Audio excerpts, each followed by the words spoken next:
itinapon na parang basura. Gumapang si Arturo sa malamig na semento. Sa loob ng marangyang bangko, ngumisi ang bidabidang manager. Tinatapakan ang mga barya niyang may mantsa ng dugo ang pinag-ipunang pambili ng duyan ng kanyang apo. Ngunit hindi niya alam.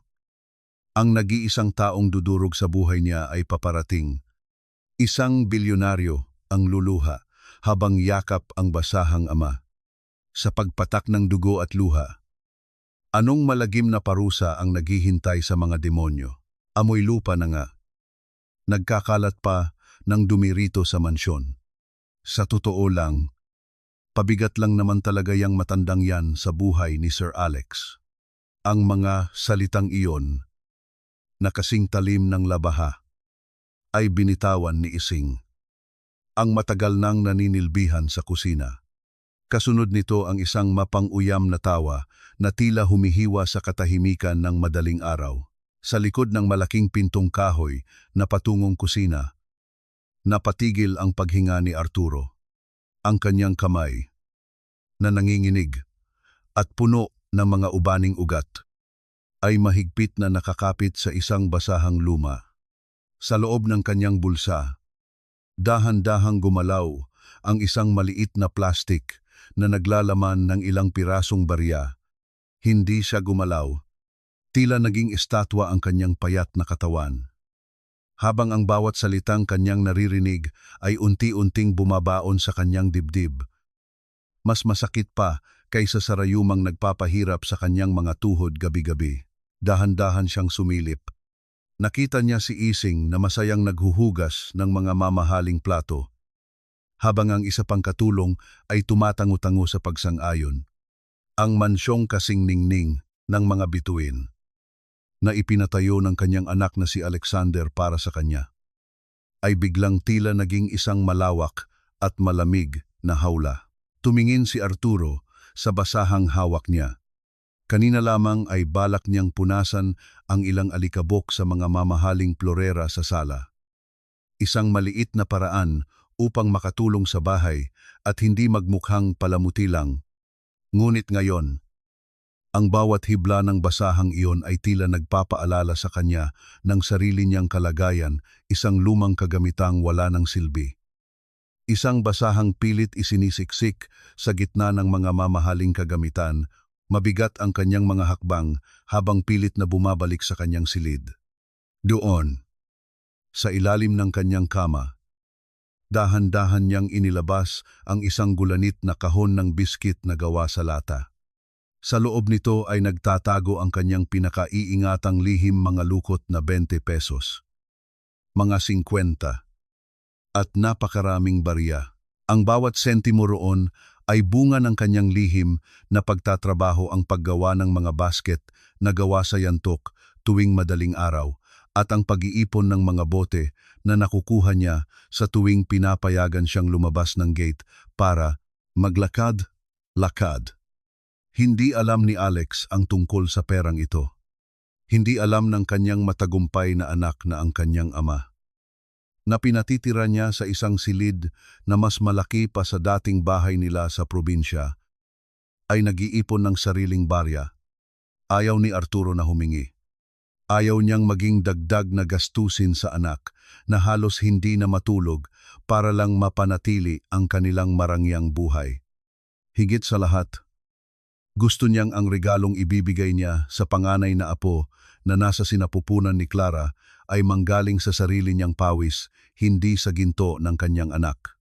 Nabalik lamang siya sa realidad nang marinig ang pagbukas ng pinto ng mansyon. Alam niya ang tunog na iyon. Ang mabibigat at determinadong hakbang ni Alexander. Ang kanyang kaisa-isang anak na ngayon ay isa na sa pinakamakapangyarihang tao sa lungsod. "Tay, bakit gising na kayo?"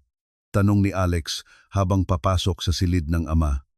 Bakas sa mukha ng bilyonaryo ang pagod mula sa buong gabing negosasyon. Ngunit agad na napalitan ito ng init nang makita ang matanda.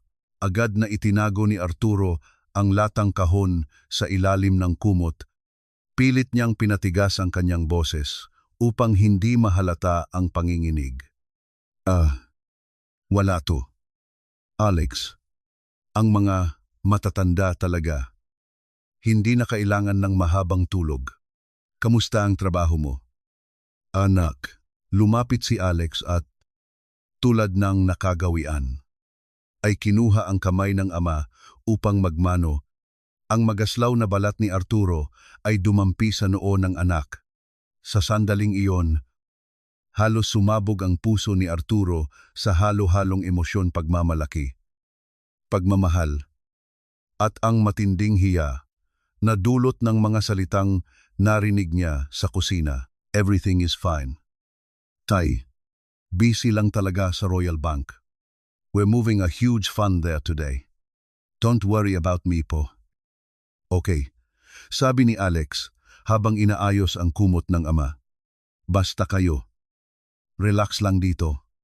If you need anything, ask Ising or the others. Okay, wag po kayong mahihiya. Isang mapait na ngiti ang isinagot ni Arturo. Ising, ang taong tumawag sa kanya na amoy lupa. Ang taong nagparamdam sa kanya na siya ay isang dumi sa gitna ng kintab ng mansyon. Nang makaalis si Alex upang magpahinga, nanatiling nakatitig si Arturo sa bintana. Ang sikat ng araw ay nagsisimula ng gumapang sa kalangitan ng Manila.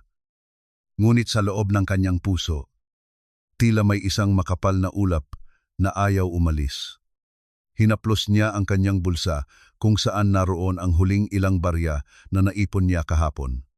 Kulang pa, kailangan niya pang pumunta sa bangko ngayon para papalitan ang mga ito ng malilinis na papel bago siya pumunta sa tindahan ng mga muebles. Gusto niyang ang noy o duyan na bibilhin niya ay ang pinakamaganda, ang pinakamatibay, isang duyan na gawa sa pag-ibig ng isang lolo na itinuturing na basura ng iba, kahit isang beses lang. Alex, kahit isang beses lang. Gusto kong patunayan na may silbi pa rin ang tatay mo. Bulong niya sa hangin. Lumabas si Arturo sa mansyon bago pa magising ang lahat. Suot ang kanyang pinakadisenteng barong na luma at kupas na bit-bit niya ang mabigat na supot ng mga barya.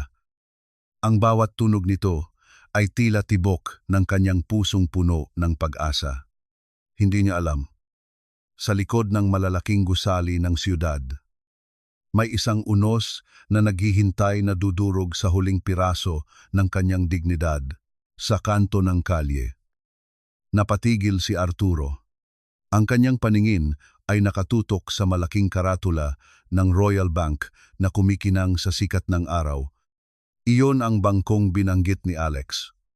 Doon niya gustong papalitan ang kanyang mga barya. Sa pag-aakalang ang lugar na pinagkakatiwalaan ng kanyang anak ay magiging mabuti rin sa kanya, habang papalapit siya sa malaking pintong salamin. Hindi niya napansin ang mga mata ng guwardiya na nakatingin sa kanyang kupas na tsinelas at sako-sakong barya na tila tinitignan ang isang malaking pagkakamali. Magagawa kaya ni Arturo na makapasok sa loob? O ang pintong iyon ang magiging simula ng kanyang pinakamasakit na pagbagsak? Ang bawat butil ng pawis na pumapatak mula sa noo ni Arturo ay tila mga luhang hindi niya maibuhos. Sa ilalim ng nagbabagang sikat ng araw sa Maynila, ang kanyang payat na anino ay tila nakikipaghabulan sa ingay at usok ng mga sasakyan. Bit-bit ang isang kupas na sako. Dahan-dahan siyang yumuyuko para pulutin ang bawat itinapong bote ng plastik sa gilid ng kalsada. Para sa iba, basura ito. Ngunit para kay Arturo, ang bawat bote ay katumbas ng ilang sentimong ilalapit siya sa pangarap niyang regalo para sa kanyang apo. Napatigil siya sa tapat ng isang karinderya. Nakita niya ang ilang lata ng soda na naiwan sa isang mesa. Ngunit bago pa man niya maabot ang mga ito, isang matabang lalaki ang lumabas at padaskol na nagsalita. Oy, matanda, umalis ka nga rito. Nakakasira ka ng gana ng mga customer ko. Mukha kang basurero na hindi naligo ng isang taon. Hindi nagalit si Arturo. Sa halip, Dahan-dahan niyang ibinaba ang kanyang ulo at pilit na ngumiti. Kahit na naramdaman niya ang hapdi ng insulto sa kanyang dibdib. Pasensya na po. Boss, kukunin ko lang sana ang mga lata. Aalis na rin po ako agad. Mahinang sagot ni Arturo habang mabilis na inilalagay ang mga lata sa kanyang sako. Habang naglalakad palayo, naramdaman niya ang malamig na tubig na tumalsik sa kanyang binti. Itinapon ng may-ari ng karinderya ang pinaghugasan ng baso sa kalsada, malapit sa kanyang kinatatayuan. Hindi siya lumingon. Nagpatuloy siya sa paglalakad.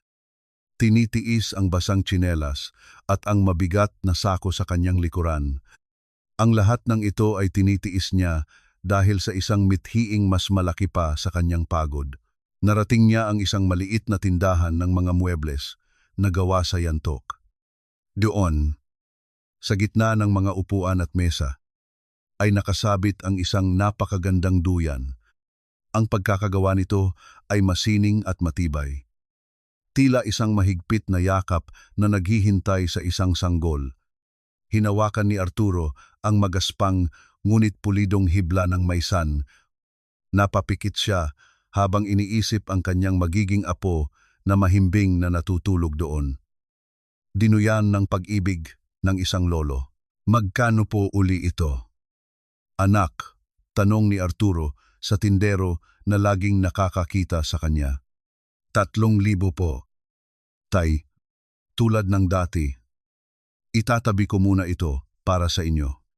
Pero alam nyo, Tay, baka pwedeng humingi na lang kayo sa anak nyo. Ang balita ko, napakayaman ni Sir Alexander. Sagot ng tindero na may halong pagtataka, umiling si Arturo. Gusto ko. Galing sa akin ito. Gusto ko. Paglaki ng apo ko.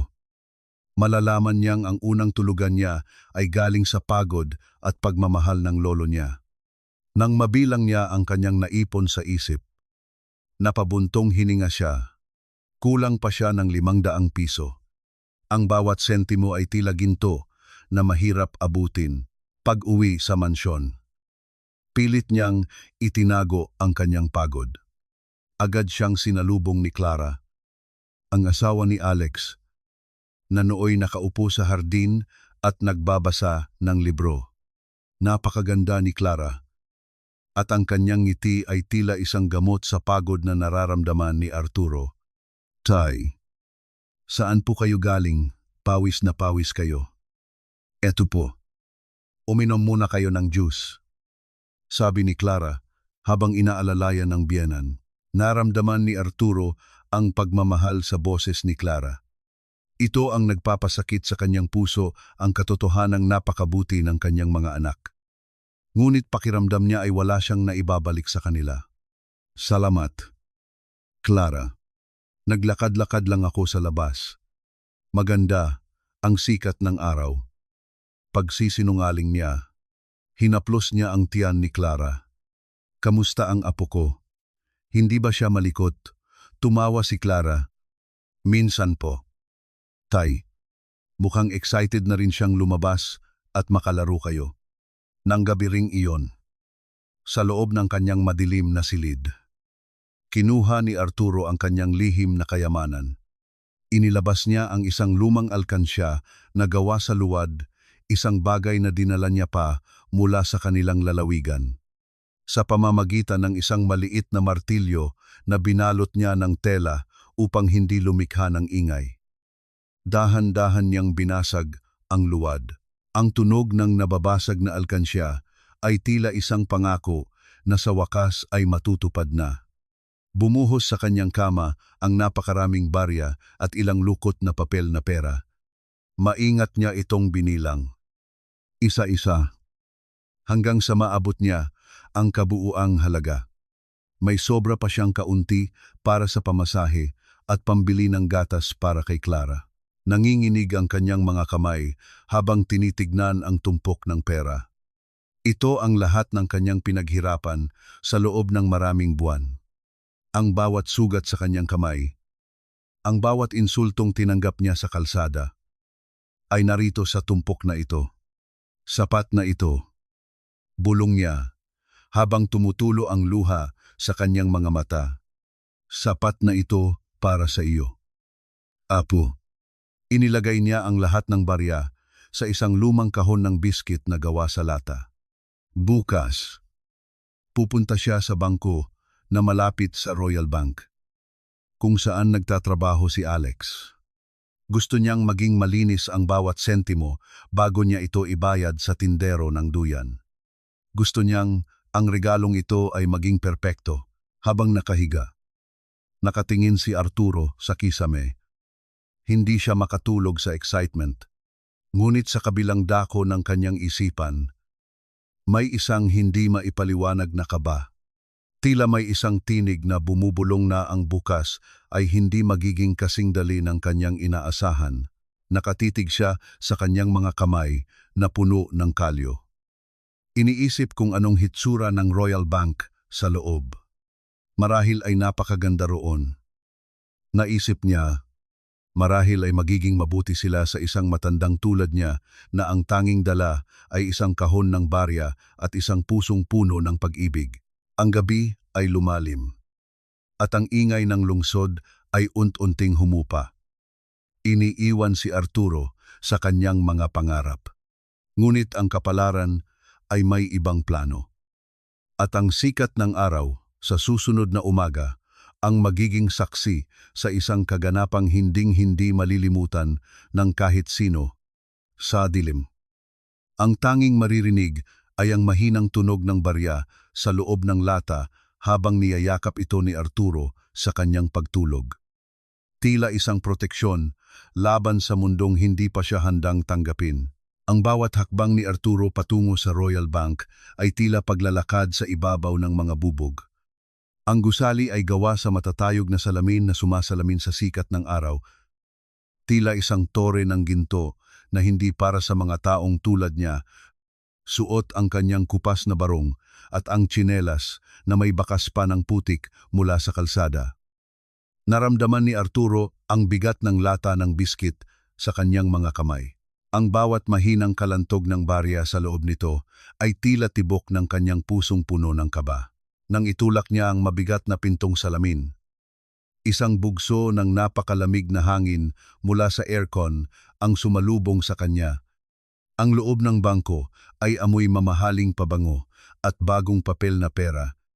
Ang sahig ay gawa sa puting marmol na kasing kinis ng mukha ng mga taong naroroon. Ramdam ni Arturo ang mga mata ng mga taong nakasuot ng mamahaling Amerikana at alahas na unt-unting bumabaling sa kanya. Agad na humarang ang isang guwardiya na may malaking pangatawan. Ang kamay nito ay nakapatong sa kanyang holster, habang ang mukha ay nakakunot sa pagtataka at inis. Saan po ang punta niyo? Tay, bawal po ang maglimos dito, mariing sabi ng guwardiya.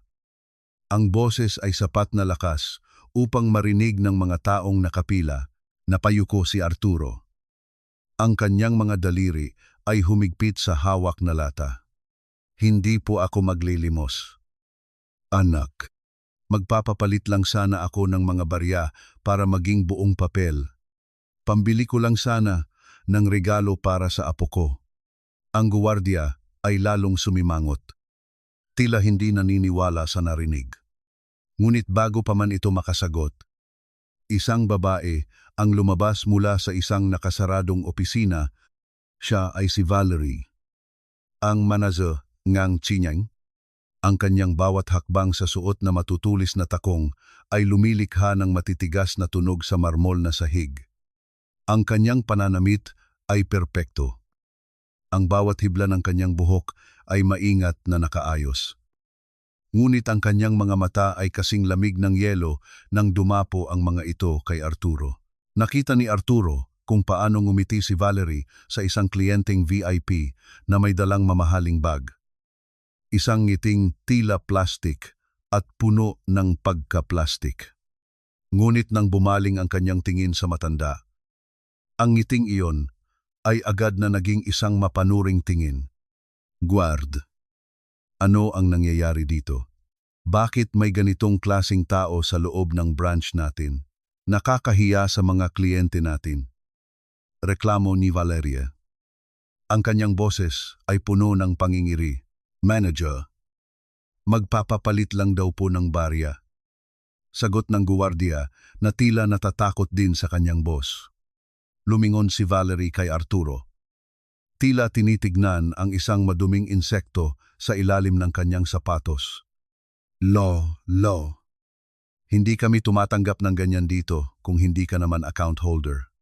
At tignan mo ang hitsura mo. Baka kung anong dumi ang madala mo sa loob. Alam mo ba kung magkano ang halaga ng binto ng mga kliyenteng nakaupo riyan? Sa gitna ng kahihiyan, dahan-dahang lumapit si Arturo sa isang bakanting upuang gawa sa mamahaling balat. Ngunit bago siya umupo, napansin niya ang dumi sa kanyang tsinelas. Dahil sa matinding paggalang at takot na makapanira, dahan-dahang hinubad ni Arturo ang kanyang mga tsinelas at inilagay ang mga ito ng maayos sa ilalim ng upuan. Tumayo siya roon nang nakapaa. Ang kanyang mga talampakang puno ng kalyo ay dumampi sa napakalamig na marmol. Kinuha niya ang isang numero mula sa machine. Kahit naramdam niya ang panunuyo ng kanyang lalamunan. Pinili niyang lumayo sa gitna ng sulyap ng mga tao. Tila pilit na pinagkakasya ang sarili sa isang sulok kung saan hindi siya mapapansin. Habang naghihintay, narinig ni Arturo ang tawanan ng ilang teller sa di kalayuan.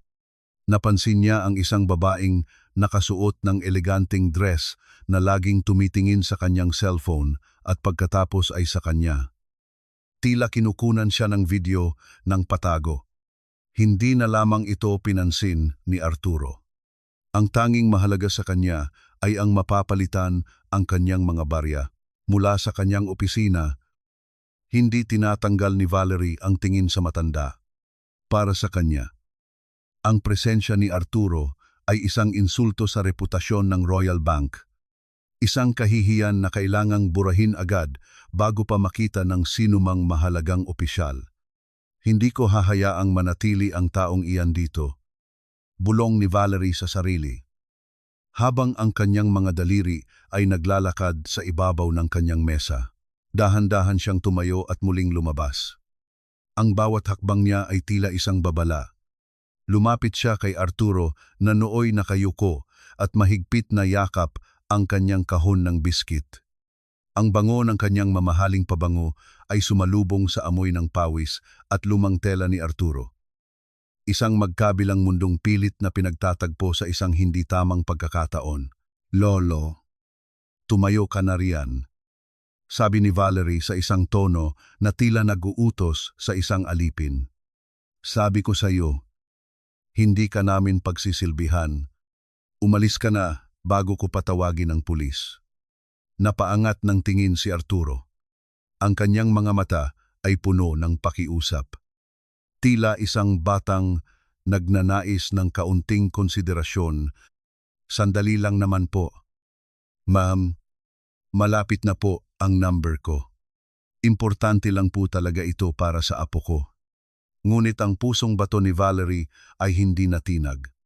Sa halip, ang kanyang inis ay nauwi sa isang plano na magpapabago sa buhay ng lahat ng taong naroroon.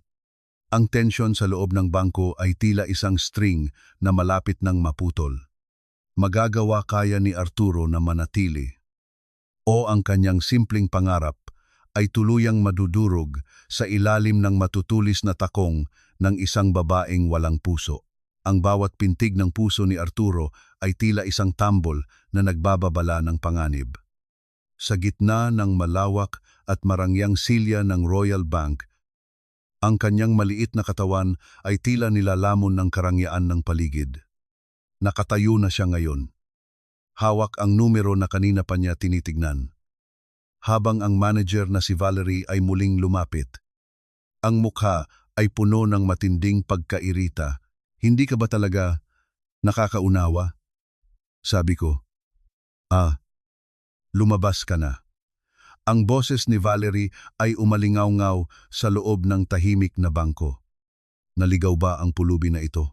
Guard, bakit nandito pa rin ito? Nagrereklamo na ang mga VIP clients natin dahil sa amoy niya. Dahan-dahang itinaas ni Arturo ang kanyang tinig. Bagaman nanginginig ito sa takot. Ma'am, sandali lang po. Hindi po ako pulubi. May pera po ako. Pambayad po ito para sa regalo ng apo ko. Gusto ko lang po maging malinis ang bawat barya bago ko ibayad sa tindahan. Isang mapait na tawa ang kumawala sa mga labi ni Valerie. Tumingin siya sa mga taong nakapaligid. Tila humihingi ng kakampi sa kanyang pagmamalupit. Barya, ang bangkong ito ay para sa mga milyonaryo. Hindi para sa mga tambak ng barya na galing sa kung saang basurahan. You are polluting this place. Umaalingasaw ang kahirapan sa bawat hibla ng suot mo, sa desperasyon. Bahagyang iniangat ni Arturo ang kanyang kahon ng biskwit. Pilit na ipinapakita ang laman nito. Ma'am, pinaghirapan ko po ito. Buwan ang binilang ko para maipon ito. Parang awa niyo na po. Kahit mabilis lang. Ngunit sa halip na maawa, ang galit ni Valerie ay tuluyang sumabog. Sa isang mabilis na pagkilos, hinablot niya ang braso ni Arturo. Matigas talaga ang ulo mo. Nagkaroon ng mabilis na agawan. Sa gitna ng kaguluhan, tinabig ni Valerie ang kahon ng biskit mula sa mga kamay ni Arturo. Narinig ang matitigas na tunog ng metal na tumama sa makinis na marmol na sahig. Ang lata ay tumalbog. At sa isang iglap, libu-libong barya ang nagkalat at gumulong sa bawat sulok ng marangyang silya. Tila tumigil ang mundo para kay Arturo. Nakita niya ang kanyang pawis. Puyat. At lahat ng pangungutya na tiniis niya na ngayon ay nagkalat sa ilalim ng mga sapatos ng mga taong walang pakialam. Ang mga barya ko. Bulong ni Arturo.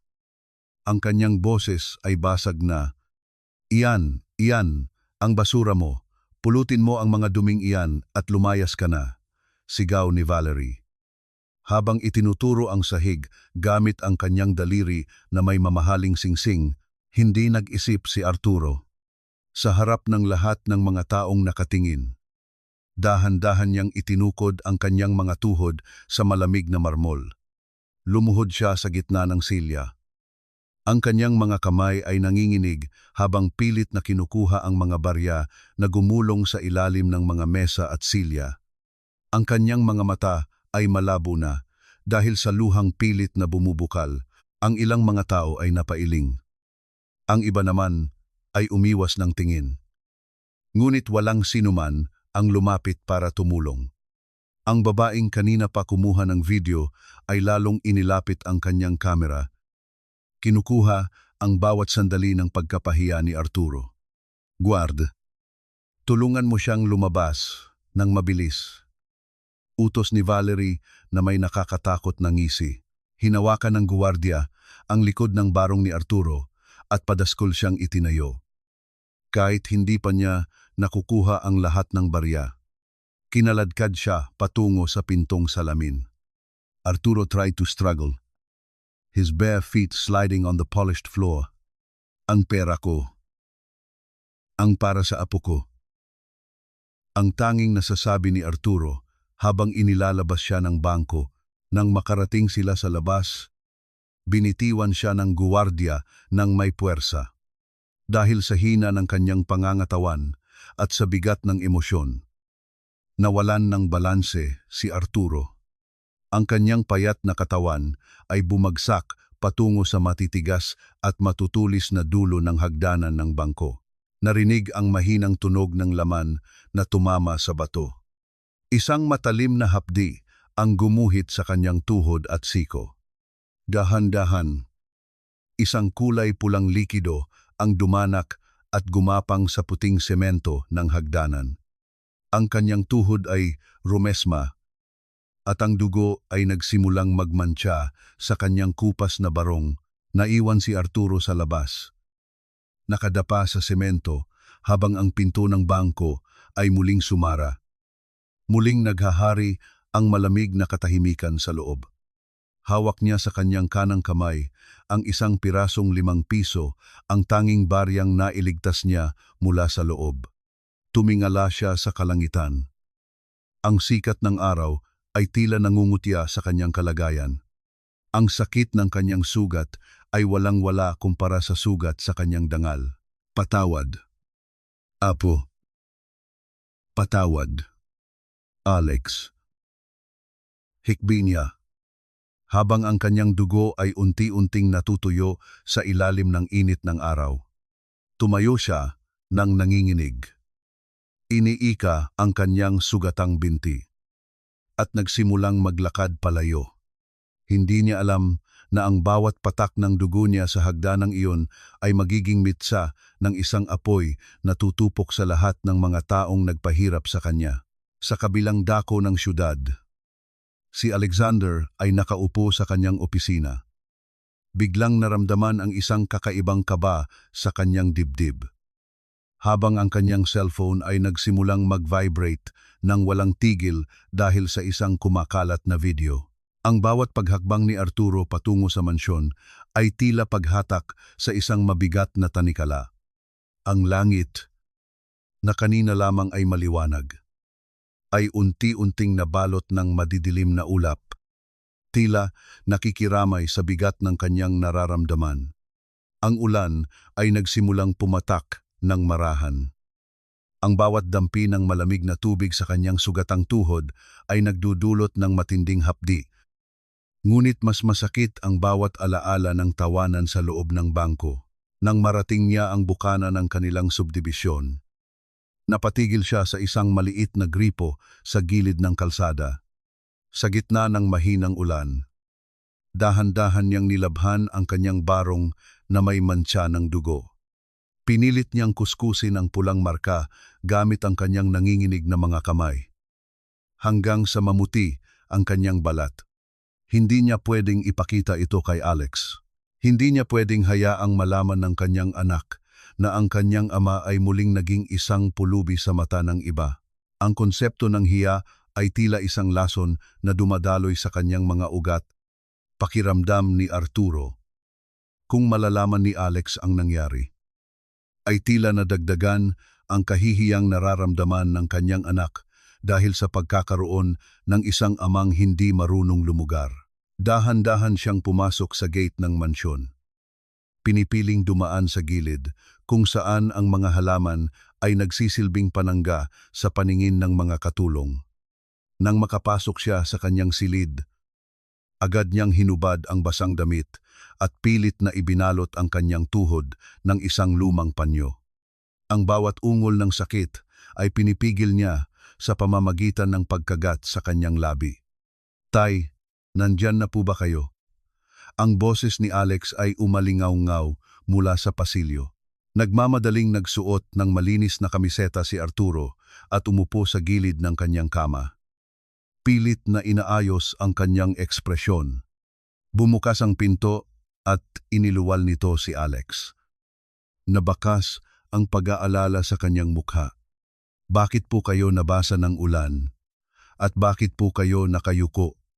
Tanong ni Alex habang lumalapit sa kanyang ama. Isang pilit na ngiti ang ibinigay ni Arturo. Wala to.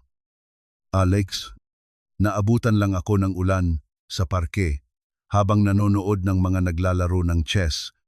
Tapos, alam mo na ang mga matatanda, medyo nakakalimot na sa balanse.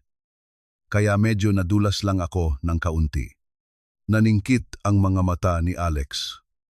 Nakita niya ang panginginig ng mga kamay ng kanyang ama. "Nadulas patingin nga po ng tuhod niyo." "Wala lang to. Anak, gasgas lang." Pagtanggi ni Arturo. Ngunit hindi siya tinantanan ni Alex. Dahan-dahang itinaas ni Alex ang laylayan ng pantalon ng kanyang ama. Nang makita ang panyong puno na ng dugo at ang malalim na sugat, ang puso ni Alexander ay tila piniga.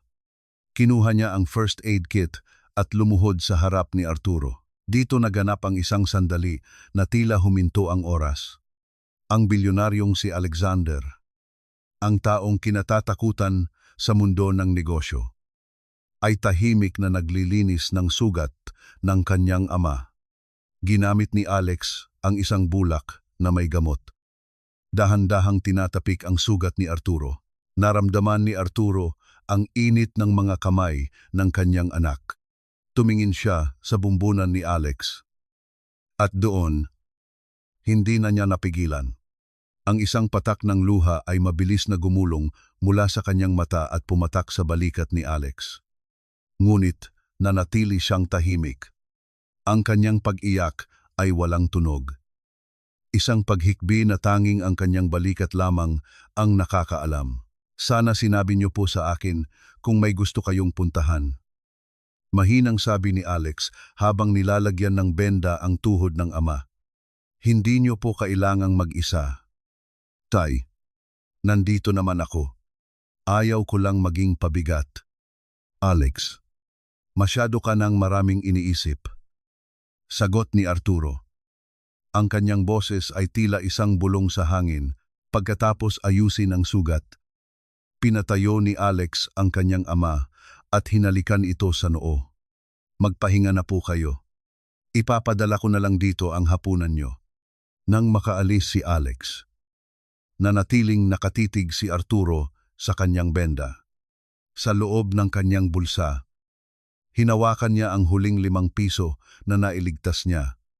Ang pangarap niyang duyan ay tila lalong lumalayo. Samantala, sa loob ng kanyang opisina sa mansyon, binuksan ni Alex ang kanyang laptop upang tapusin ang ilang trabaho. Ngunit ang kanyang atensyon ay naagaw ng isang notification sa kanyang social media account. Isang video na may pamagat na ang matandang dinurog sa Royal Bank ang mabilis na kumakalat. Ang kanyang daliri ay nanginginig habang pinipindot ang play button. Ang unang larawang lumabas ay ang loob ng isang pamilyar na bangko, ang Royal Bank. At doon, nakita niya ang isang matandang lalaki na nakaluhod sa marmol na sahig. Pilit na pinupulot ang mga barya habang pinagtatawanan ng isang babaeng nakasuot ng pang-manager. Ang hininga ni Alex ay tila tumigil. Ang matandang iyon. Ang matandang dinurog ang dangal sa harap ng maraming tao ay ang ama niyang kapiling lang niya kanina. Ang bawat salita ng pang-uuyam ni Valerie sa video ay tila isang sampal na paulit-ulit na tumatama sa mukha ni Alex. Ang kanyang mga mata ay unti-unting naging mapula dahil sa matinding galit at sakit. Ang kamao niya ay bumaon sa ibabaw ng kanyang mesa. Ang kanyang buong katawan ay nayayanig sa isang emosyong hindi niya kayang pigilan. Sa kabilang silid, mahimbing nang natutulog si Arturo. Hindi alam na ang kanyang lihim na pilit na itinago ay nagsimula ng sunugin ang mundong kinatatayuan ng mga taong nagpahirap sa kanya. Isang bagyo ang paparating. At sa pagkakataong ito, hindi lang ulan ang dala nito, kundi ang tindi ng puot ng isang anak na handang itumba ang lahat para sa kanyang ama. Ang bawat segundo ng video ay tila isang latigo na paulit-ulit na humahampas sa kaluluwa ni Alexander. Sa loob ng kanyang madilim na opisina, ang tanging liwanag ay nagmumula sa screen ng kanyang laptop na nagpapakita ng isang tagpong hindi niya kailanman inakalang mangyayari sa totoong buhay, lalo na sa kanyang sariling ama. Nakita niya si Arturo, ang kanyang ama na laging nakangiti. Ang lalaking nagturo sa kanya kung paano maging matatag ay naroon sa screen nakaluhod sa malamig na marmol ng Royal Bank. Nakita ni Alex kung paano nanginig ang mga kamay ng matanda habang pilit na pinupulot ang mga barya sa ilalim ng mesa. Habang ang mga tao sa paligid ay nanonood lamang na tila ba isang palabas sa telebisyon ang kanilang nakikita. Nang marinig ni Alex ang boses ni Valerie sa video, ang boses na puno ng pagkamuhi at pagtawag sa kanyang ama na basura, naramdaman ni Alex ang isang matinding pagsabog sa loob ng kanyang dibdib. Ang hangin sa loob ng silid ay tila naglaho. Pinalitan ng isang nakakasakal na galit na ngayon lamang niya naramdaman sa buong buhay niya. Nadulas sa parke. Bulong ni Alex. Ang kanyang boses ay nanginginig sa puot. Chess. Iyon ang sinabi mo sa akin. Tay. Biglang tumunog ang kanyang cellphone. Ang pangalan ni Clara ang lumabas sa screen. Nang sagutin niya ito, ang tanging narinig niya ay ang hikbi ng kanyang asawa mula sa kabilang linya. Alex. Nakita mo ba? Tanong ni Clara sa pagitan ng kanyang pag-iyak. Si tatay. Si tatay iyon. Alex. Ang mga barya na palagi niyang nililinis sa gabi. Para sa apo niya pala iyon. Kaya pala siya laging umaalis ng maaga. Ang puso ni Alex ay tila nadurog sa libu-libong piraso. Ang imahe ng kanyang ama na lihim na nag-iipon ng barya para lang may maibigay na regalo ay mas masakit pa kaysa sa anumang pagkalugi sa negosyo. Ang bawat sentimong pinulot ni Arturo sa marmol na iyon ay may mantsa ng dangal na ninakaw ng mga taong walang puso. Huwag kang mag-alala. Clara, sabi ni Alex. Ang kanyang boses ay naging malamig at matalim na tila isang talim ng kutsilyo. Hindi ko hahayaang matulog ang gabi nang hindi nila nararamdaman ang bawat patak ng luha ni tatay. Agad na binuksan ni Alex ang kanyang listahan ng mga contact at tinawagan ang kanyang Chief Financial Officer. Kanselahin ang lahat ng nakatakdang paglilipat ng pondo sa Royal Bank ngayong gabi. Utos niya. Bawat salita ay may bigat ng isang hatol. I-pull out lahat ng investments natin sa kanila. I want a full audit of that branch manager. Valerie, gusto kong malaman kahit ang kulay ng dumi sa kuko niya. And get me the best lawyers. Ngayon din, pagkatapos ibaba ang telepono, nanatiling nakatitig si Alex sa screen. Isang sandali ng katahimikan ang namayani, kung saan ang tanging maririnig ay ang mabigat niyang paghinga. Dahan-dahan niyang itinaas ang kanyang kamay at hinawakan ang monitor ng laptop. Hinaplos ng kanyang hinlalaki ang imahe ng kanyang ama na nakayuko sa video. Tila sinusubukang punasan ang luhang nakita niya sa mga mata ni Arturo sa screen. Patawad. Tatay. Patawad dahil naging sobrang busy ako sa mundong ito kaya hindi ko napansin ang sugat mo. Bulong niya sa sarili. Habang ang isang mainit na luha ay mabilis na gumulong sa kanyang pisngi, tumayo si Alex at lumabas ng kanyang opisina. Ang kanyang bawat hakbang patungo sa silid ng ama ay puno ng determinasyon. Gusto niyang yakapin ang matanda. Gusto niyang humingi ng tawad. Ngunit higit sa lahat, gusto niyang makita kung ano ang ginagawa ng ama sa mga sandaling ito. Dahan-dahan niyang itinulak ang pinto ng silid ni Arturo. Ang silid ay tanging naliliwanagan ng isang maliit na lampara sa tabi ng kama. Doon, nakita ni Alex ang kanyang ama na nakaupo sa sahig. Nakatalikod sa pinto, may hawak na maliit na bote ng pandikit si Arturo. Maingat niyang idinidikit ang isang bahagi ng binaluktot na latang kahon ng biskit, ang kahon na itinapon at tinabig ni Valerie. Ang mga kamay ni Arturo ay nanginginig. At sa bawat galaw niya, maririnig ang mahinang pagtama ng bakal sa semento habang pilit niyang ibinabalik ang hugis nito. Konting dikit na lang. Magiging maayos ka rin. Mahinang bulong ni Arturo sa latang hawak niya. Hindi alam na ang kanyang anak ay nakatayo na sa kanyang likuran. Pinagmamasdan ang isang tagpong hinding-hindi nito malilimutan habang buhay. Ang galit ni Alex ay biglang napalitan ng isang matinding pangungulila. Sa harap ng latang iyon, nakita niya ang buong buhay ng pagpapakasakit ng kanyang ama. Nang marinig ni Arturo ang isang mahinang hikbi mula sa pinto, dahan-dahan siyang lumingon. Ang kanyang mga mata ay nanlaki nang makita ang kanyang anak na basa ang pisngi at puno ng emosyon ang mukha. Alex, bakit ka umiiyak? Anak, Tanong ni Arturo, habang pilit na itinataas ang kanyang sugatang katawan upang lapitan ang anak. Iyon ang sandali na hindi na nakapaghintay si Alex. Humakbang siya ng mabilis at mahigpit na niyakap ang kanyang ama. Ang kanyang mukha ay ibinaon niya sa balikat ni Arturo, habang ang kanyang buong katawan ay nayayanig sa pag-iyak. Tatay, alam ko na po. Alam ko na ang lahat. Bakit mo itinago sa akin? Tay, bakit mo hinayaang tapak-tapakan nila ang dangal mo ng ganoon na lang? Ang boses ni Alex ay halos hindi lumabas sa kanyang lalamunan. Nakaluhod siya ngayon sa paanan ng kanyang ama. Ang kanyang mga kamay na sanay sa pagpirma ng mga kontratang nagkakahalaga ng bilyon-bilyon ay nanginginig habang pilit na hinahawakan ang mga kamay ni Arturo. Ang mga kamay na iyon ay puno ng kalyo. Magaspang. At ngayon ay may mga sariwang gasgas na tila mga guhit ng sakit na hindi mabura. Nagulat si Arturo.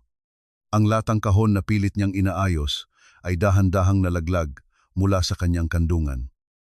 Lumikha ito ng isang mapurol na tunog ng bakal na tumama sa sahig bago gumulong palayo. Tumingin ang matanda sa kanyang anak. At ang nakita niya ay hindi ang makapangyarihang CEO na kinatatakutan ng marami, kundi ang batang si Alexander na dati ay umiiyak sa kanyang piling tuwing nasasugatan sa laro. Alex? Anak. Nauutal si Arturo. Pilit niyang binabawi ang kanyang mga kamay dahil sa hiya. Huwag ka nang umiyak. Wala lang iyon. Ang mga tao sa siyudad. Sadyang mabilis lang ang init ng ulo. Hindi ko naman sila masisisi.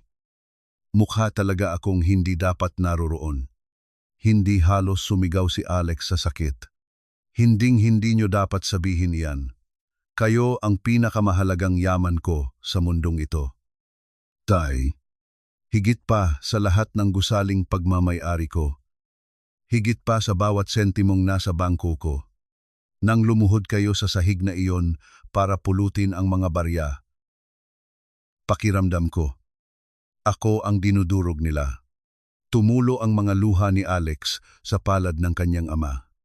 Doon, sa katahimikan ng silid, ang bawat patak ay tila isang pagsusumamo ng patawad. Dahan-dahang iniangat ni Arturo ang isa niyang kamay at hinaplos ang buhok ng kanyang anak. Ang kanyang paghawak ay puno ng lambing. Tila binubura ang bawat pait na nararamdaman ni Alex. Gusto ko lang namang may maibigay ako na galing sa sarili kong pawis. Ana, para sa apo ko. Gusto kong malaman niya na ang lolo niya, kahit matanda na, ay kayang magsakripisyo para sa kanya. Ayaw kong sabihin nila na lahat ng ibinibigay ko ay galing lang sa iyo. Nang marinig ang dahilan ng ama, ang dibdib ni Alex ay tila hinahati ng isang matalim na kutsilyo. Ang katotohanan na ang kanyang ama ay nagtiis ng ganitong klasing pang-uuyam para lang sa isang regalo ay nagpabago sa paningin ni Alex sa mundo. Ang karangyaan sa paligid nila ay tila biglang nawalan ng kulay. Tay, hindi kailanman magiging basura ang barya nyo. Bulong ni Alex habang pinapahid ang sariling luha. Ang bawat sentimong naipon nyo ay mas mahalaga pa sa ginto ng Royal Bank. Patawad dahil naging bulag ako. Patawad dahil hinayaan ko kayong lumabas ng mag-isa. Lumapit din si Clara sa pintuan. Ang kanyang kamay ay nakahawak sa kanyang malaking tiyan habang tahimik na lumuluha. Lumapit siya at nakiyakap sa dalawa. Tay, ang apo nyo. Hinding-hindi niya kailangan ng mamahaling gamit. Ang kailangan niya ay ang pagmamahal nyo. Pero ipinapangako ko sa inyo, ang regalong gusto nyo ay siyang gagamitin niya. Walang ibang duyan na hihigan ang anak ko, kundi ang duyan na binili nyo. Isang payapang katahimikan ang namayani sa loob ng silid. Ngunit sa labas ng pintong iyon, ang bagyong itinatago ni Alex ay handa nang kumawala. Nang tumayo si Alex mula sa pagkakayuko, ang kanyang mga mata ay wala ng bakas ng luha. Ang mga ito ay naging kasing tigas ng diamante at kasing lamig ng bakal. Magpahinga na po kayo. Tay, sabi ni Alex sa isang boses na bagaman malambot sa ama, ay may nakatagong panganib para sa iba. Ako na ang bahala sa lahat. Hinding-hindi na muling may tatapak sa inyo. Ipinapangako ko. Lumabas si Alex ng silid at agad na tinawagan ang kanyang legal team. Ang kanyang bawat salita ay tila isang hatol ng kamatayan para sa karera ni Valerie. Hindi lang sa pera niya dudurugin ang bangko, kundi sa lahat ng aspeto ng kanilang pagkatao. Gusto kong ihanda ang lahat para sa bukas. Utos niya sa kanyang assistant sa telepono. Gusto kong maging saksi ang buong mundo sa gagawin kong paglilinis. And make sure Valerie is there. Gusto kong makita niya kung sino ang pulubing hinamak niya sa loob ng kanyang silid. Hawak muli ni Arturo ang 5 pisong barya. Tinitignan ito ng may pag-asa. Sa kabilang dako, ang anino ni Alex sa pasilyo ay tila isang higante na handang lumamon ng sinumang humarang sa kanyang landas. Hanggang saan kaya kayang pumunta ang isang anak para ipaghiganti ang kanyang ama? At sapat na ba ang pagbagsak ng Royal Bank para pagbayaran ang bawat patak ng dugo sa tuhod ni Arturo? Ang tagumpay ay para lamang sa mga taong may klas at direksyon sa buhay. Hindi para sa mga taong amoy lupa na nagkakalat ng dumi sa aking bangko. Mariing binitawan ni Valerie ang mga salitang ito habang dahan-dahang humihigop ng kanyang mamahaling kape sa loob ng kanyang opisina. Nakatanaw siya sa malaking bintana ng Royal Bank. Pinagmamasdan ang mga sasakyang dumadaan sa ibaba ng may mapanuring ngiti. Para sa kanya, ang nangyari kahapon ay isang maliit na abala lamang, isang insidenteng madaling malilimutan sa sandaling pumasok ang bilyong-pisong investment mula sa kumpanya ni Alexander. Sa kanyang mesa, ang kanyang cellphone ay walang tigil sa pag-ilaw dahil sa mga notification mula sa social media. Alam niyang viral na ang video ng matandang lalaki. Ngunit sa halip na matakot, ay lalong naging mapang-api ang kanyang kaisipan. Sa kanyang pananaw, ang mga netizens ay mga taong walang magawa sa buhay kundi magreklamo. At ang pera ay kayang magpatahimik sa anumang ingay. Manager. Tumatawag po ang head office. Tinatanong nila ang tungkol sa kumakalat na video. Takot na ulat ng kanyang sekretary na pumasok nang hindi kumakatok. Ikinumpas ni Valerie ang kanyang kamay. Tila nagtataboy ng isang langaw. Sabihin mo, isolated incident lang yan. Isang baliw na matanda ang pumasok at nanggulo. I'll handle the PR team later. Ang asikasuhin nyo ay ang pagdating ni Sir Alexander. I want this place to look immaculate. Ayaw kong may makita siyang kahit anong dumi. Hindi alam ni Valerie na ang dumi na tinutukoy niya ay ang mismong pundasyon ng kanyang pagbagsak. Habang naghahari ang kayabangan sa itaas na opisina, sa lobi ng bangko ay ramdam ang kakaibang bigat ng atmosfera. Ang mga teller ay nagbubulungan. Ang kanilang mga mata ay laging nakatingin sa pintong salamin kung saan pinalabas ang matanda kahapon. Sa isang sulok, isang matandang utility worker na nagngangalang Mang Tomas ang tahimik na naglalampaso sa sahig. Tumigil siya sa tapat ng silya kung saan huling naupo si Arturo. Doon, sa ilalim ng gilid ng mesa, ay may nakita siyang kumikinang. Dahan-dahan siyang yumuko at pinulot ang isang 5 pisong barya, isang barya na hindi napulot ni Arturo kahapon sa gitna ng kanyang pagmamadali at sakit. Maingat na pinunasan ni Mang Tomas ang barya sa kanyang suot na uniforme. Naramdaman niya ang lungkot para sa matandang lalaki. Lumingon siya sa paligid para masigurong walang nakatingin. bago niya ito hinalikan ng bahagya at inilagay sa kanyang bulsa habang bumubulong ng isang maikling dasal. Ang simpleng pagkilos na ito ng isang kapwa mahirap ay ang tanging respeto na natanggap ng pawis ni Arturo sa loob ng gusaling iyon.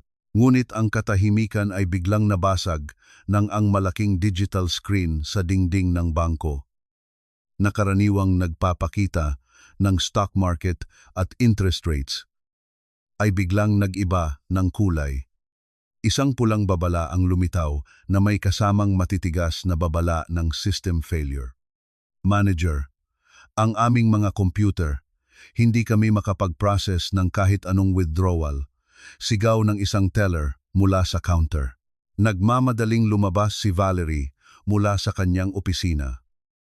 Ang kanyang mukha ay namumutla na habang nakatingin sa screen. Anong nangyayari? I-restart niyo ang system. Ngayon din, hindi po pwede. Ma'am, ang lahat ng malalaking account and Royal Fund. Ang kumpanya ni Sir Alexander. Binabawi nila lahat ng pera nila. Halos maiyak na ang head teller sa takot. Nagsisimula nang bumagsak ang ating liquidity ratio sa loob lang ng 5 minuto. Ang mga kliyente sa loob ng bangko ay nagsimulang mag-ingay at magpanik. Ang mga guard ay pilit na pinapakalma ang mga tao. Ngunit ang tensyon ay tila isang apoy na mabilis na kumakalat sa gitna ng kaguluhan. Tumingin si Valerie sa labas ng pintong salamin. Isang convoy ng mga itim na sasakyan ang dahan-dahang huminto sa tapat ng bangko. Ang bawat sasakyan ay may nakadikit na selyo ng kumpanya ni Alexander. Naramdaman ni Valerie ang panginginig ng kanyang mga tuhod. Sa kanyang isipan, inakala niyang darating si Alexander para pirmahan ang kontrata. Ngunit nang makita niya ang mga bodyguard na lumalabas mula sa mga sasakyan na may dalang mga legal na dokumento, napagtanto niya ang isang katotohanang mas masakit kaysa sa anumang sampal. Ang basura na itinapon niya kahapon ay ang tanging pundasyon na nagpapatayo sa kanyang kinalalagyan. At ngayong wala na ang pundasyong iyon, ang kanyang tore ng yaman ay handa ng gumuho sa isang kisap mata. Isang matalim na tunog mula sa alarm ng bank system ang umalingaw-ngaw sa buong silya. Tila isang sigaw ng babala na ang katapusan ay narito na. Valerie looked at the screen, and for the first time, saw her own reflection, isang babaeng puno ng alahas, ngunit bakas ang matinding takot sa kanyang mga mata. Anong ginawa ko? Bulong niya sa kanyang sarili. Habang ang pinto ng bangko ay muling bumukas para papasukin ang delubyong siya rin ang lumikha. Ang katahimikan sa loob ng Royal Bank ay naging nakakasakal. Ang bawat kliyente at kawani ay tila naging mga estatwa nang makita ang sunod-sunod na paghinto ng mga itim na sasakyang de aircon sa tapat ng malaking pintong salamin. Ang tunog ng mga gulong na kumikiskis sa semento ay tila isang babala na ang isang malaking bagyo ay hindi na mapipigilan. Bumukas ang mga pinto ng sasakyan at lumabas ang mga lalaking naka-Amerikana. Ang kanilang mga mukha ay walang emosyon habang mabilis na dila-dilaan ang paligid.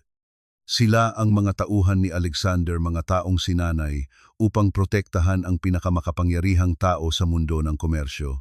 At sa huli, lumabas si Alexander. Ang kanyang suot na terno ay kasing dilim ng gabi.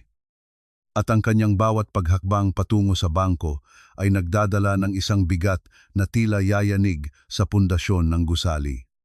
Hindi ito ang Alexander na nakita ni Arturo kagabi, ang anak na umiiyak at naglalagay ng benda sa sugat. Ito ang Alexander na kinatatakutan. Ang bilyonaryong kayang magpabagsak ng isang gobyerno sa isang pirma lang. Nang pumasok siya sa loob ng lobby, ang lahat ng ingay ay biglang naglaho. Ang mga teller na kanina ay nagpapanik dahil sa pagbagsak ng system ay napatigil.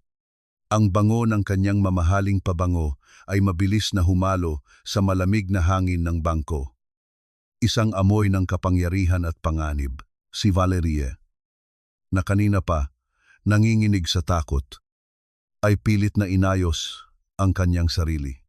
Dinampot niya ang kanyang nahulog na salamin at mabilis na naglagay ng isang peking ngiti sa kanyang mga labi. Kahit na ang kanyang mga tuhod ay tila malambot na kandila. Sa kanyang isip, inakala niyang may pagkakataon pa siyang makuha ang loob ni Alexander. Sir Alexander, isang malaking karangalan po na makita kayo rito sa aming branch. Halos magkanda-ugaga si Valerie sa paglapit. Pasensya na po kayo sa kaunting technical issue sa system namin. Pero inaayos na po namin ito. Please, halina po kayo sa aking VIP office.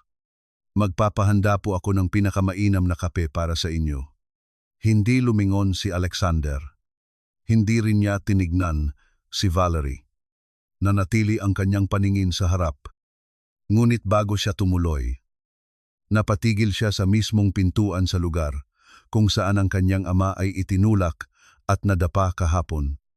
Dahan-dahang yumuko si Alex.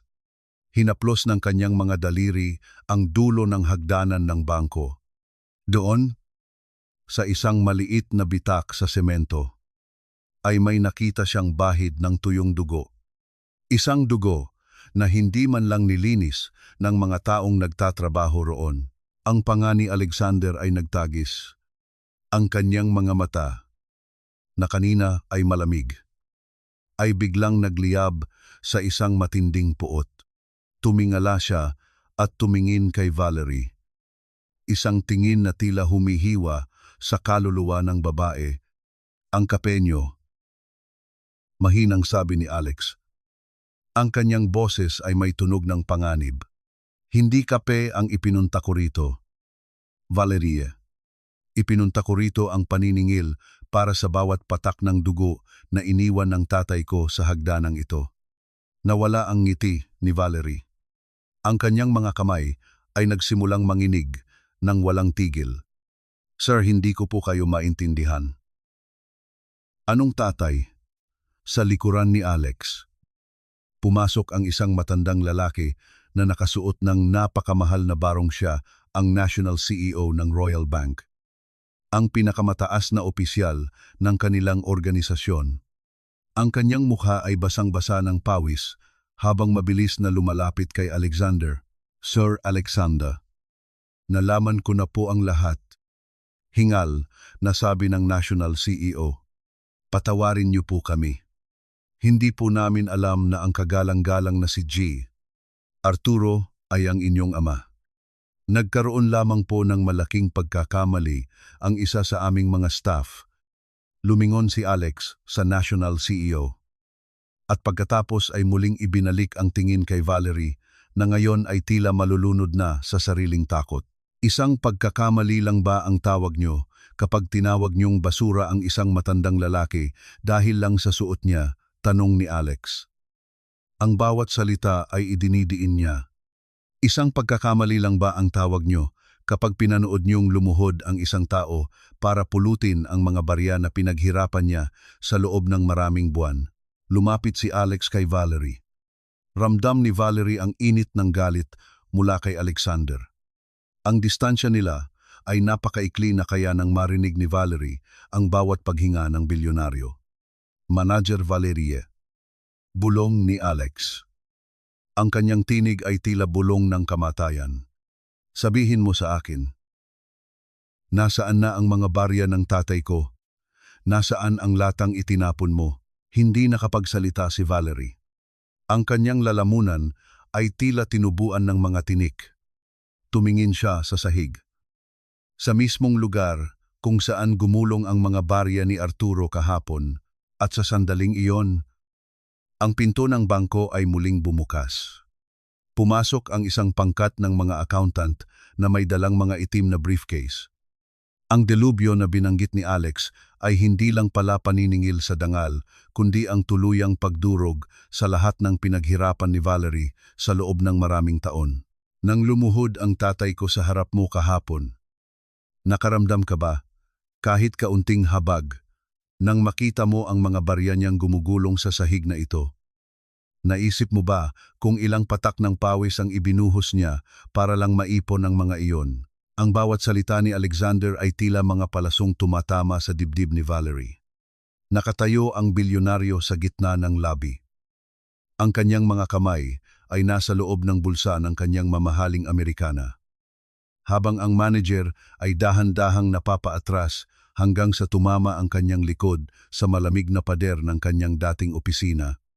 Ang lahat ng tao sa loob ng bangko mula sa mga teller hanggang sa mga kliyente ay naging piping saksi sa paghuhukom na ito. Hindi nakapagsalita si Valerie. Ang kanyang mga labi ay nanginginig. At ang kanyang mukha, na kanina ay punong-puno ng kolorete, ay tila naging abo sa puti dahil sa takot. Tumingin siya sa National CEO na nakatayo sa tabi ni Alex. Umaasang makakakuha ng kahit kaunting tulong. Ngunit ang nakita niya ay ang galit na mukha ng kanyang pinakamataas na boss, Manager Valerie. Ngayong oras na ito, tinatanggalan ka na ng kapangyarihan sa branch na ito. Mariing sabi ng National CEO, hindi lamang iyon. Dahil sa ginawa mo sa ama ni Sir Alexander. Sisiguraduhin naming hinding-hindi ka na muling makakatapak sa anumang institusyong pinansyal sa buong bansa. Ang iyong lisensya ay kumpiskado. At ang lahat ng iyong benepisyo ay forfeited. Isang malakas na hikbi ang kumawala sa mga labi ni Valerie. Napakapit siya sa gilid ng mesa. Ang kanyang mundo ay tila gumuguho sa ilalim ng kanyang mga paa. Sir, patawad po. Hindi ko lang po alam. Akala ko po kasi ay... Akala mo ay basura siya dahil sa suot niya.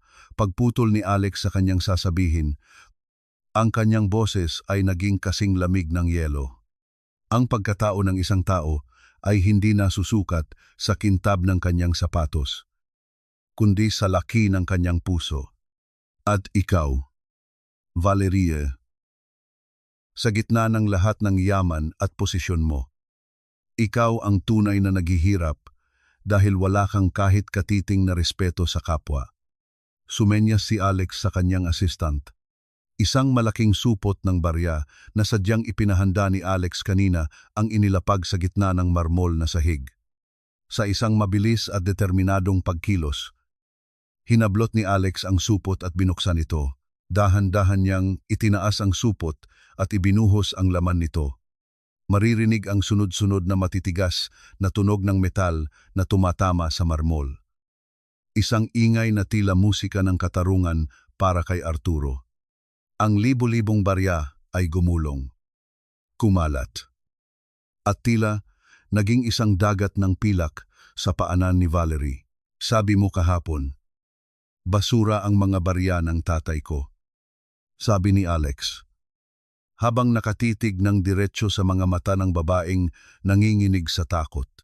Ngayon, gusto kong maramdaman mo ang bigat ng bawat sentimong hinamak mo. Pulutin mo ang mga iyan, isa-isa, hanggang sa huling barya. Sir, nanlaki ang mga mata ni Valerie.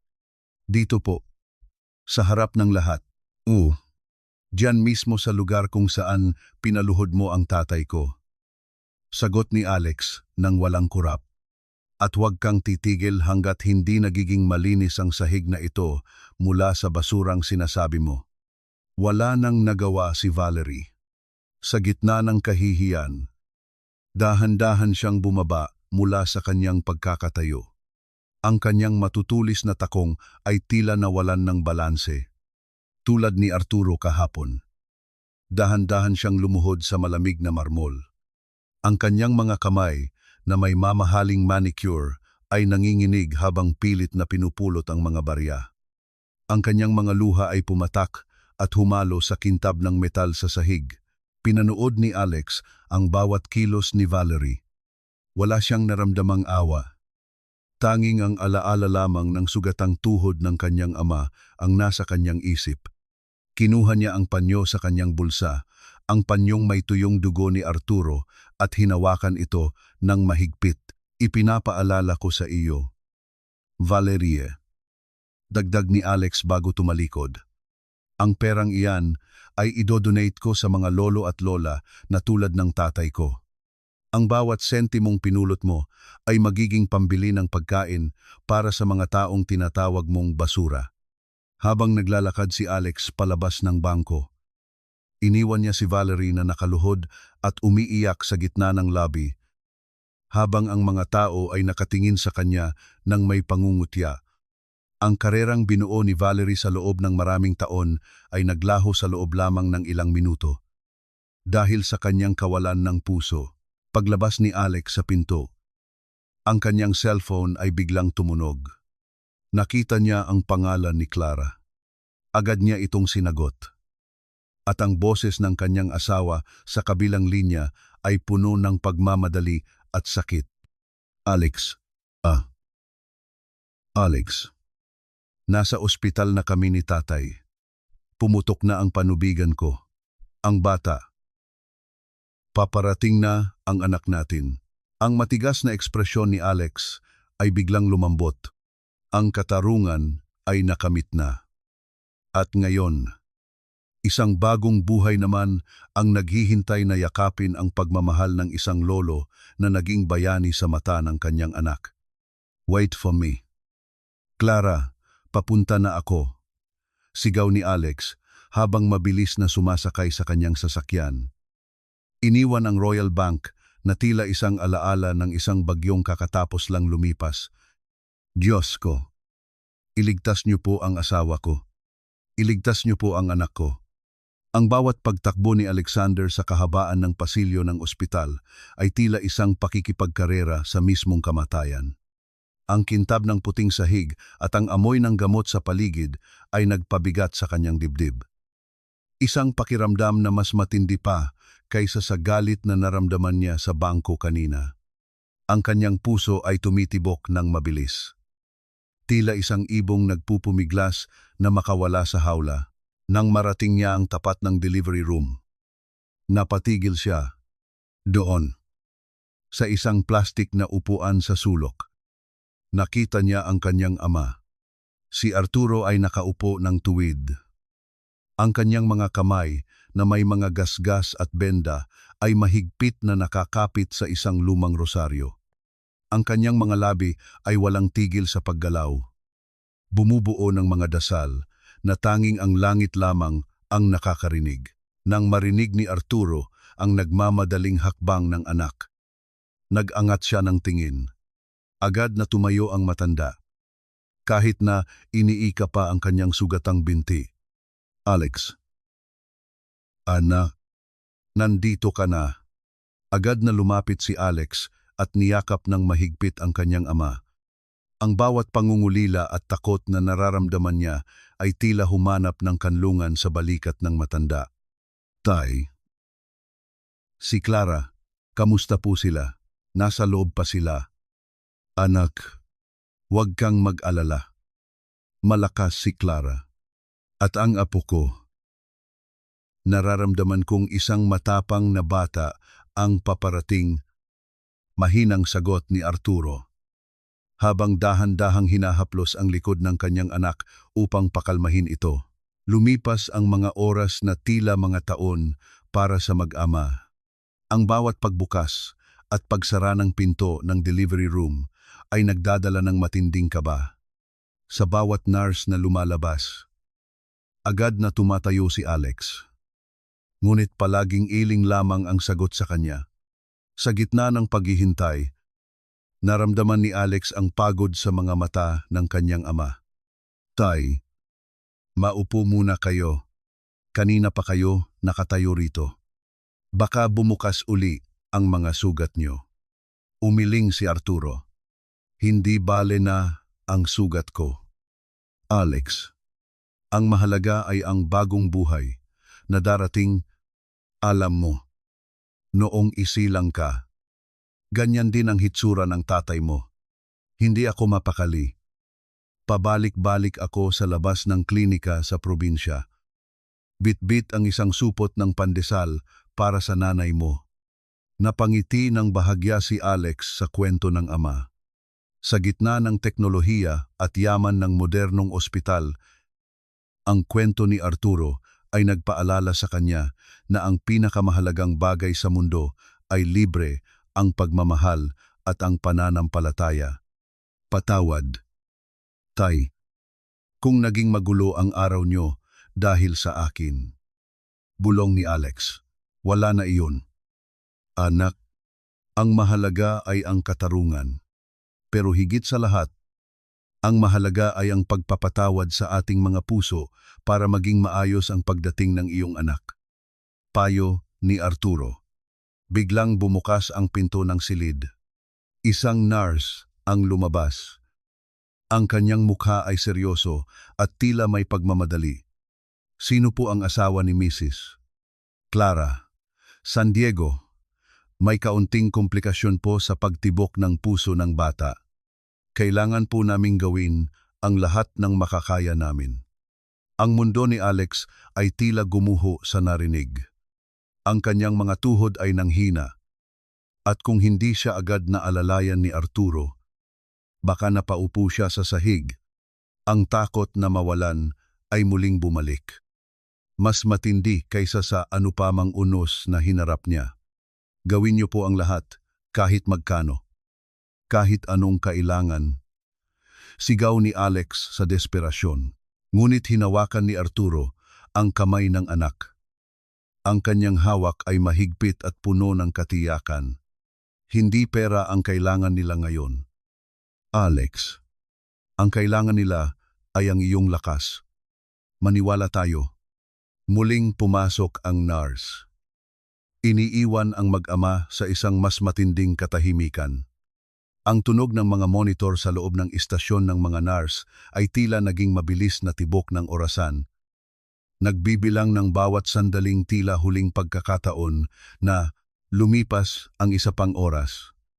Ang pawis sa noo ni Alex ay malamig na at ang kanyang mga mata ay nakapako sa pintong hindi bumubukas.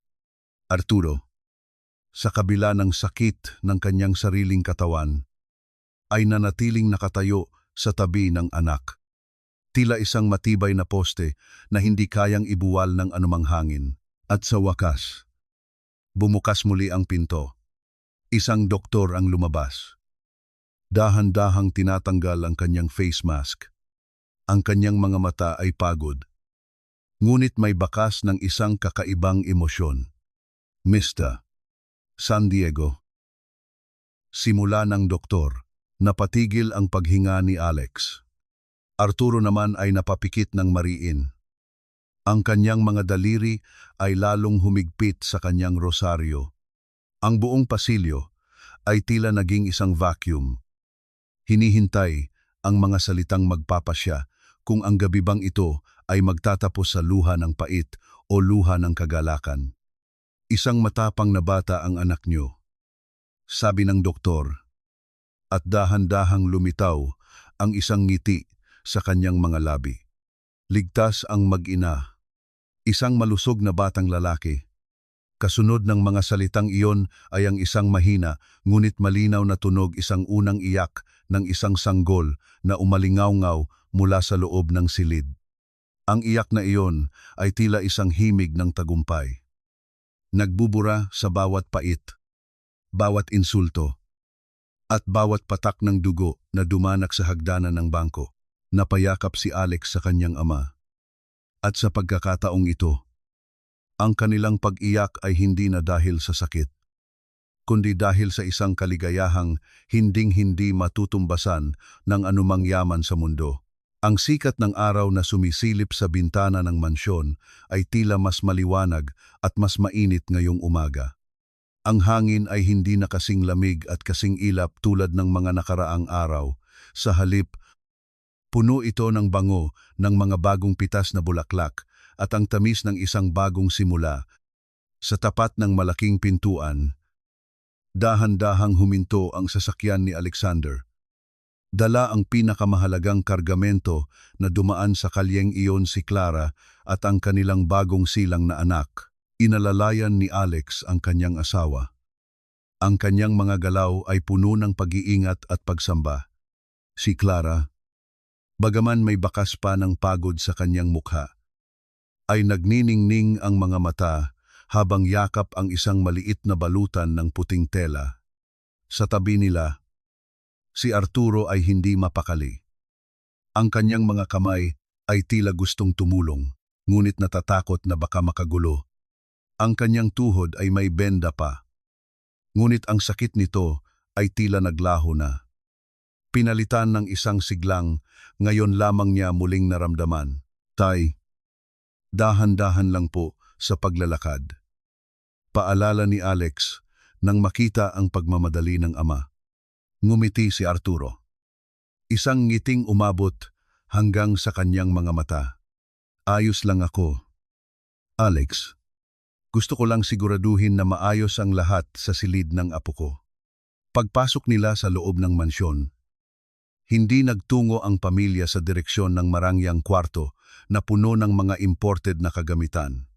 Sa halip, dinala ni Alex si Clara at ang ama sa isang espesyal na silid na sadyang inihanda sa loob lamang ng ilang araw. Pagbukas ng pinto, napatigil si Arturo. Ang kanyang lalamunan ay tila tinubuan ng isang malaking bara at ang kanyang mga mata ay agad na nagtubig. Sa gitna ng silid, sa ilalim ng banayad na liwanag ng lampara, ay nakasabit ang isang napakagandang duyan na gawa sa yantok at kawayan. Ito ang duyan na binabalik-balikan ni Arturo sa maliit na tindahan, ang duyan na pinag-ipunan niya ng bawat barya. Ang duyan na naging mitsa ng kanyang pagkapahiya sa bangko. Ngunit ngayon, ang duyan ay malinis na malinis. Tila pinakintab ng sining at pagmamahal. At may nakalagay na malambot na sapin na kasing puti ng ulap. Alex. Ito. Paano? Nauutal na tanong ni Arturo. Lumapit si Alex sa kanyang ama at inakbayan ito. Binalikan ko ang tindero. Tay, sinabi ko sa kanya na ang duyan na ito ay pagmamay-ari na ng isang bayani. Ginamit ko ang mga barya nyo, ang bawat sentimong pinulot nyo sa sahig ng bangko na dinala ko sa inyo kagabi. Iyon ang ibinayad ko rito. Dahil walang ibang kagamitan sa mundong ito ang mas mahalaga kaysa sa regalong galing sa pawis nyo. Dahan-dahang lumapit si Clara at maingat na inihiga ang sanggol sa loob ng duyan. Ang maliit na bata ay bahagyang kumilos. Tila nararamdaman ang pamilyar at ligtas na yakap ng maysan. Isang mahinang tunog ng kawayan na nagkiskisan ang narinig sa silid. Isang kewket na tila, isang duyan ng katahimikan sa gitna ng magulong mundo. Lumapit si Arturo sa duyan. Ang kanyang nanginginig na daliri ay dahan-dahang hinaplos ang gilid ng kawayan. Nang maramdaman niya ang init ng balat ng kanyang apo, nang mahawakan nito ang kanyang dulo ng daliri, ang huling bakas ng hiya at pakiramdam na siya ay pabigat, ay tuluyang naglaho. Sa sandaling iyon, hindi siya isang amoy lupa na matanda. Siya ay isang lolo, isang tagapangalaga, at ang pundasyon ng pag-ibig ng pamilyang ito, ang apo ko. Ang munting anghel ko, bulong ni Arturo, habang nagsisimulang iduyan ng dahan-dahan ang sanggol. Pinanood ni Alex ang tagpong iyon mula sa likuran. Ang kanyang mga mata ay puno ng kapayapaan. Napagtanto niya na ang tunay na tagumpay ay hindi ang pagpabagsak kay Valerie o ang pagpapalago ng kanyang kumpanya. Ang tunay na yaman ay ang makitang ang kanyang ama ay muling nakangiti, taas noo, at mahal ng susunod na henerasyon. Lumapit si Alex at hinawakan ang kamay ni Clara. Habang pareho silang nakamasid sa matanda na ngayon ay mahinang kumakanta ng isang lumang oyayi sa probinsya. Ang bawat nota ng kanta ni Arturo ay tila isang gamot na naghihilom sa mga sugat ng nakaraan. Wala nang barya na nagkalat sa sahig. Wala nang dugo sa hagdanan. Ang tanging natira ay ang marahang pagduyan ng pagmamahal na hinding-hindi matatapos. Ang silid ay napuno ng init ng araw, at sa bawat paggalaw ng duyan, Tila sinasabi ng tadhana na ang lahat ay nasa tamang lugar na ang pamilya San Diego ay hindi na muling magiging biktima ng pangungutya ng iba. Dahil ang kanilang lakas ay hindi nagmumula sa ginto, kundi sa isang latang kahon ng barya na puno ng sakripisyo. Isang taon ang mabilis na lumipas, na tila isang ilog na dahan-dahang umaagos patungo sa isang payapang dalampasigan. Ang hardin ng mansyon ng mga San Diego, na dati ay tila isang palamuti lamang, ngayon ay punong-puno ng buhay at kulay. Ang mga halamang sili, talong, at malunggay na itinanim ni Arturo sa isang sulok ay malalago na. Isang munting alaala ng kanyang pinagmulan sa probinsya na ngayon ay malugod ng tinatanggap ng lahat. Wala na ang mga mapang-uyam na bulong sa kusina.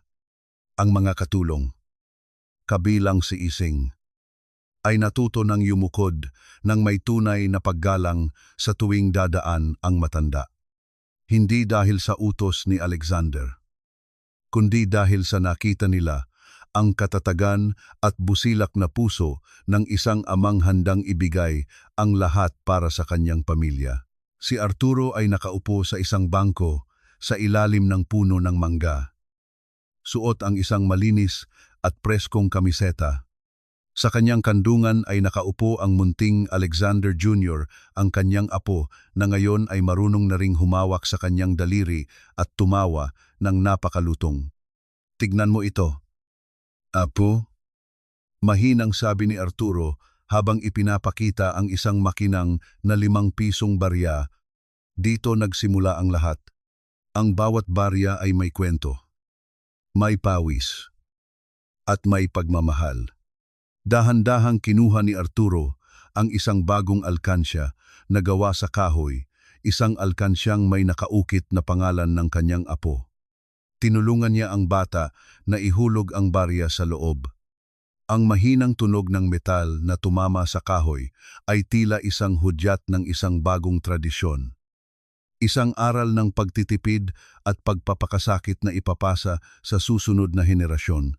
Sa di kalayuan, nakatayo si Alexander at Clara. Pinagmamasdan ang maglolo. Ang kumpanya ni Alex ay lalo pang lumago. Ngunit ngayon, mas marami na siyang oras para sa kanyang pamilya. Natuto siyang unahin ang mga bagay na hindi nakikita ng mata, ngunit nararamdaman ng puso. Minsan, naalala ni Alex ang huling balita tungkol kay Valerie. Nakita niya ito isang beses habang kumakain sa isang maliit na karinderya sa labas ng lungsod. Si Valerie ay nagtatrabaho roon bilang tagahugas ng plato at tagapagsilbi. Ang kanyang mga kamay na dati ay punong-puno ng alahas ay ngayon ay magaspang na at may mga paltos. Hindi na lumapit si Alex. Alam niyang sapat na ang karma para ituro sa babae ang halaga ng bawat taong hinamak nito. Ang tunay na parusa ay hindi ang pagkawala ng yaman, kundi ang maranasan ang mismong buhay na dati ay itinuturing mong basura. "Tay, handa na po ang merienda sa loob," tawag ni Clara nang may malambing na boses. Tumayo si Arturo. Karga-karga ang kanyang apo, na ngayon ay mahimbing nang natutulog sa kanyang balikat. Habang naglalakad sila patungo sa loob ng mansyon, naramdaman ni Arturo ang isang ganap na kapayapaan. Ang kanyang tuhod ay wala ng benda, at ang kanyang puso ay wala ng sugat. Ang bawat barya na nagkalat sa sahig ng Royal Bank noon ay tila naging mga butil ng ginto na nagpatibay sa pundasyon ng kanilang tahanan. Sa huli, ang pagpapatawad ay dumating ng kusa, at ang hiya ay pinalitan ng isang dangal na hinding-hindi na muling mababasag. Sa loob ng silid ng bata, ang duyan na may san ay patuloy na nandoon. Marahang gumagalaw kahit walang tulak. Tila dinuduyan ng isang lihim na pag-ibig na nagmula sa pinakamababang dulo ng lipunan patungo sa pinakamataas na rurok ng kaligayahan. Ang kwento ni Arturo ay isang paalala sa lahat na ang tunay na kayamanan ay hindi nasusukat sa laman ng pitaka, kundi sa laki ng isinakripisyo ng isang magulang at sa respeto na ibinibigay natin sa bawat tao, anuman ang kanilang anyo. Dahil sa huli, tayo ay pantay-pantay sa harap ng tunay na pagmamahal. At ang bawat patak ng pawis para sa pamilya ay isang gintong hinding-hindi kumukupas.